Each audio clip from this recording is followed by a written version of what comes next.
Italy میں 4 پاکستانی مزدوروں کو وین کے اندر زندہ جلا دیا گیا۔ انا للہ و انا الیہ راجعون۔ یہ واقعہ انتہائی قابل مذمت ہے، جتنی بھی اس کی مذمت کی جائے اتنی کم ہے۔ اور افسوس کی بات یہ ہے کہ یہ جو زندہ جلانے والے ہیں یہ بھی پاکستانی ہیں اور وہ گرفتار ہو چکے ہیں۔ ناظرین، یہ اٹلی کا علاقہ کالا بریا ہے، وہاں ایک پٹرول پمپ موجود ہے۔ پٹرول پمپ پر یہ وین آ کر رکتی ہے، 6 افراد اس میں سوار ہیں، 4 اندر بیٹھے رہتے ہیں، 2 بندے باہر نکلتے ہیں۔ جو باہر نکلنے والے ہیں وہ ایک منصوبے کے تحت، ایک سازش کے تحت انہی 4 لوگوں کو وین کے اندر بند رکھتے ہیں اور گاڑی کو آگ لگا دیتے ہیں۔ آپ ویڈیو میں دیکھ سکتے ہیں کہ گاڑی سے پہلے ایک بندہ باہر نکلتا ہے، وہ ڈگی کی طرف جاتا ہے اور وہاں کوئی آتش گیر مادہ پھینکتا ہے، پٹرول ہے یا ڈیزل ہے یا کوئی اور چیز ہے، اور گاڑی کی ڈگی میں آگ لگ جاتی ہے۔ اور جو دوسرا بندہ ہے وہ گاڑی سے باہر نکل کر، جو اس منصوبے کا ماسٹر مائنڈ ہے، وہ باہر نکل کر دروازہ گاڑی کا بند کرتا ہے۔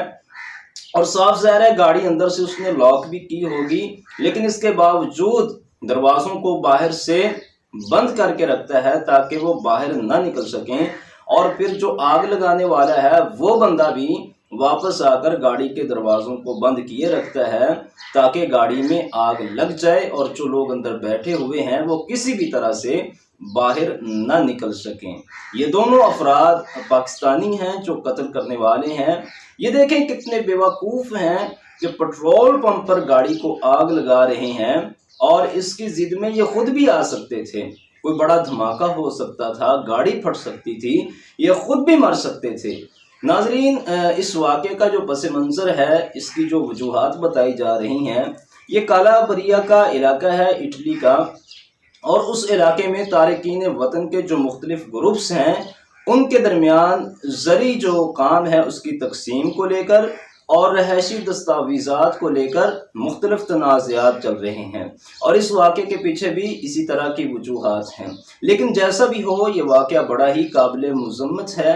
یہ 4 افراد جو اپنا رزق حلال کمانے کی خاطر، کوئی اپنے بوڑھے والدین کا سہارا تھا، کوئی اپنے بیوی بچوں کا سہارا تھا، کسی نے اپنے بہن بھائیوں کا خرچہ اٹھایا ہوا تھا، اپنا رزق حلال کمانے کی خاطر وہاں گئے ہوئے تھے، اور انہیں صرف مارا نہیں گیا بلکہ اذیت ناک موت دی گئی ہے۔ اور ایسی موت، جیسی موت تو دین اسلام نے کسی موذی جانور کے لیے بھی قابل قبول نہیں قرار دی ہے۔ اللہ کے نبی صلی اللہ علیہ وآلہ وسلم نے موذی جانور کے لیے بھی حکم دیا ہے کہ اس کو بھی اس طرح سے مارا جائے کہ زیادہ تکلیف نہ ہو۔ اور آگ سے جلا دینا، صحیح بخاری میں حدیث ہے، اللہ کے نبی صلی اللہ علیہ وآلہ وسلم نے فرمایا، یہ آگ کی سزا دینا صرف اللہ کا حق ہے، اور ان کو صرف مارا نہیں گیا بلکہ اذیت ناک موت دی گئی ہے۔